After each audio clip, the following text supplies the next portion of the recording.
Sir నమస్తే sir. నమస్తే sir last time Pawan Kalyan garu 2 సార్లు పోటీ చేసి 2 సార్లు ఓడిపోయాడు. మళ్ళీ పిఠాపురంలో పోటీ చేసి ఈసారి గెలుస్తారా గెలవరా అనే ధీమాలో ఉన్నారు. సో అదేవిధంగా వంగా గీత గారు కూడా ఇప్పుడు పవన్ కళ్యాణ్ గారి పోటీ చేసి ఆమె కూడా గెలుస్తారా గెలవరా అనే ధీమా అయితే వ్యక్తం చేస్తున్నారు. బట్ అక్కడ కులాల వారీగా చూసుకుంటే ఖచ్చితంగా వంగా గీత గెలిచే అవకాశాలు అయితే ఎక్కువ ఉన్నాయని చెప్తున్నారు. సో దానికి మీరేమంటారు? యాక్చువల్గా పిఠాపురంలో పవన్ కళ్యాణ్ ఖచ్చితంగా గెలుస్తాడనేది బిగినింగ్లో ఉంది. రాను రాను సన్నగిల్లుతుంది. ఎందుకంటే బెట్టింగ్ రాయిళ్ళు పవన్ కళ్యాణ్ మీద బెట్ చేయడం తగ్గించేశారని చెప్తున్నారు. అంటే మెల్లమెల్లగా రివర్స్ అవుతుందని చెప్తున్నారు. అంటే వంగ గీతకే ఎడ్జ్ కనిపిస్తుందని.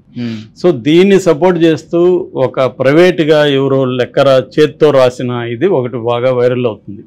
అందులో ప్రధానంగా ఏంటంటే కులాల వారిగా పవన్ కళ్యాణ్కి ఎన్ని ఓట్లు వచ్చాయి, గీతకి ఎన్ని వచ్చాయి అని వాళ్ళు డివైడ్ చేసి ఈచ్ కులం లెక్కలు వేశారు.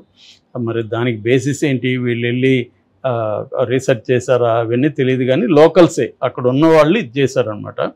ఇందులో నేను ఊరికే 2 మాత్రం చెప్తాను. కాపులు 65,300 ఓట్లు పడ్డాయి కాపుల నుంచి. అందులో 16,325 ఓట్లు గీతకు వచ్చాయి. 48,975 ఓట్లు పవన్ కళ్యాణ్కి వచ్చాయి. అంటే కాపులు సహజంగానే పవన్ కళ్యాణ్కి ఉంటారు. మామూలుగా అయితే అక్కడ 90,000 ఓట్లు ఉన్నాయి కాపులు, కానీ అక్కడ పోలైన ఓట్లు మాత్రం 65,000 ఓట్లు కాపులకు పోలైనాయని చెప్తున్నారు. మరి ఇది ఫలాని కాపోడు వేసాడు ఇంత ఓట్లు ఎట్లా చెప్తారో తెలియదు నాకు. ఎందుకంటే 65,300 కూడా చెప్పాడు అతను. జనరల్గా మనం పర్సంటేజ్ ఎట్లా ఎన్నికల పర్సంటేజ్ మాత్రం చెప్తాం. అక్కడ 86+% స్టేట్ యావరేజ్ కంటే అక్కడ ఎక్కువైంది. కానీ కాపులు ఎంతమంది వేశారు అని ఇతను చెప్తున్నాడు. ఇదొక సరదాగా ఇంట్రెస్టింగ్ ఉంది. 65,300 అంటున్నాడు. అందులో 16,325 వచ్చాయి కాపు ఓట్లు ఈమెకి అంటున్నాడు. పవన్ కళ్యాణ్కి 48,970 అని చెప్తున్నాడు. ఇక బీసీ ఓట్లు 81,700 ఓట్లు పోలయ్యాయి. అందులో 45,000 గీతకు వచ్చాయి. ఓన్లీ 36,700 మాత్రమే పవన్ కళ్యాణ్కి పడ్డాయి. ఈ రకంగా తీసుకున్నప్పుడు మిగతావి కూడా చెప్పాడు అతను కులాల వారిగా. అంటే అక్కడ ఎస్సీస్ ఉన్నారు, రెడ్లు ఉన్నారు, బ్రాహ్మణులు ఉన్నారు. అంటే యాదవ ఇవన్నీ కలిపి బీసీలో కలిపేశాడు. అవి కాకుండా ఎస్సీలు ఉన్నారు, తర్వాత రెడ్లు ఉన్నారు, బ్రాహ్మణ్స్, క్షత్రియాస్ ఈ ఓట్లు ఉన్నాయి. అవి కూడా చేశాడు. అంటే అది అప్పర్ క్లాస్ ఓట్లు. ఇదేమో BC and Kapu. Upper class SC ST కూడా సపరేట్గా వేశాడు. సో ఓవరాల్గా అతను చెప్పింది ఏంటంటే వంగ గీతకి 105,575 ఓట్లు వస్తున్నాయి. పవన్ కళ్యాణ్కి 98,935 ఓట్లు వస్తున్నాయి. సో ఓవరాల్గా గీత 6,640 ఓట్ల మెజార్టీతో గెలుస్తుంది అనేది అతను ఇచ్చాడు. అంటే గెలిచినాకి ఈ పర్సంటేజ్ మామూలుగా వస్తుంది. ఇది కూడా కులాల వారికి పర్సంటేజ్ రాదు. అది ఎలా తెలుస్తుంది? మనం అక్కడ కులం నా కులం ఇదని అక్కడ రాయరు కదా, కానీ ఇతను అలాగా తీశాడు. సో ఇది వైరల్ అవుతుంది బాగా ఇప్పుడు. దీంతో ఏమైందంటే ఇప్పుడు అక్కడ దీంట్లో ఇంకొక సందేశం కూడా ఇచ్చారు. సో మీరు బెట్టింగ్ కట్టద్దండి అని కూడా అతను కింద, దీనికోసమే నేను చేస్తున్నాను, ఇది బెట్టింగ్ కట్టద్దు, అంటే పవన్ కళ్యాణ్ మీద ఎక్కువ మంది కడతా ఉన్నారు, కట్టకండి, కడితే మీకు లాస్ అవుతుంది అని చెప్పడానికి కూడా ఇది చేశాడు. మరి ఇతనేమైనా బెట్టింగ్ కట్టి డ్రామా ఆడుతున్నాడో కూడా తెలియదు.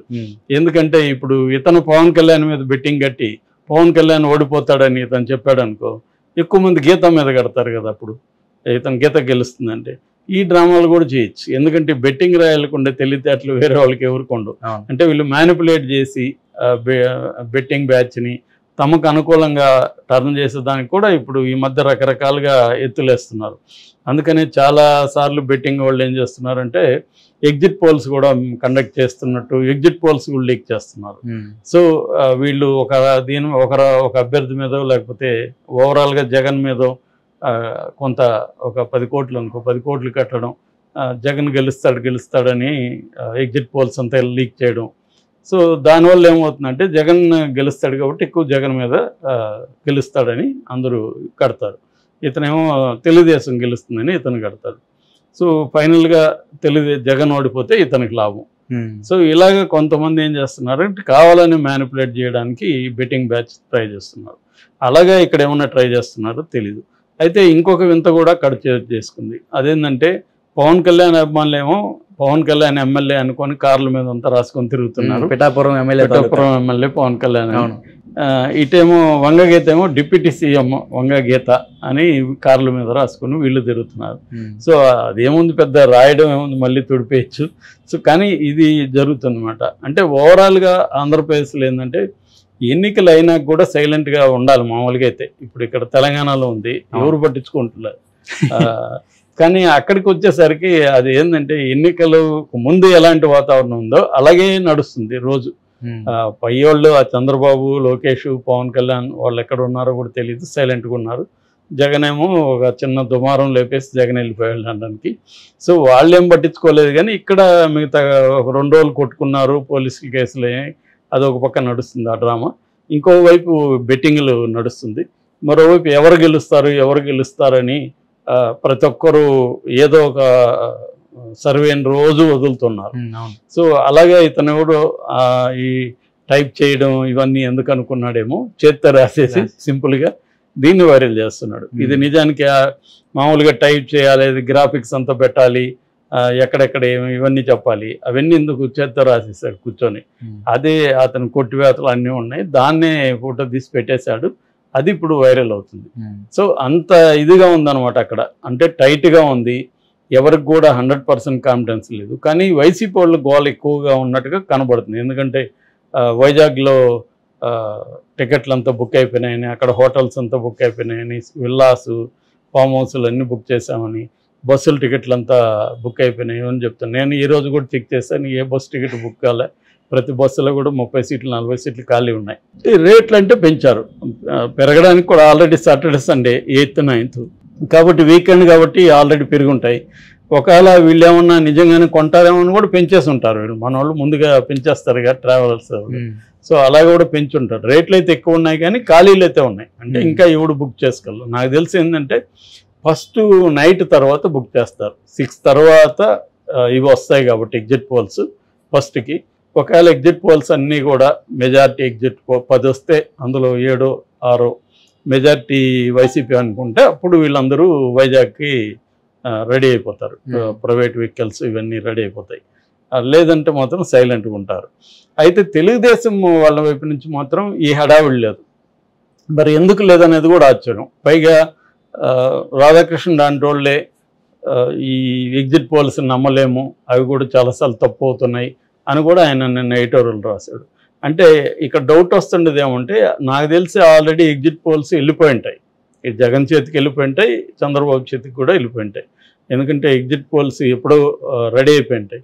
వాళ్ళు బయట పెట్టకుండా ఉంటారు. కానీ వీళ్ళు డబ్బులు ఇచ్చి కొనుక్కోవచ్చు, లేదా వీళ్ళు కొంతమంది చేస్తుంటారు.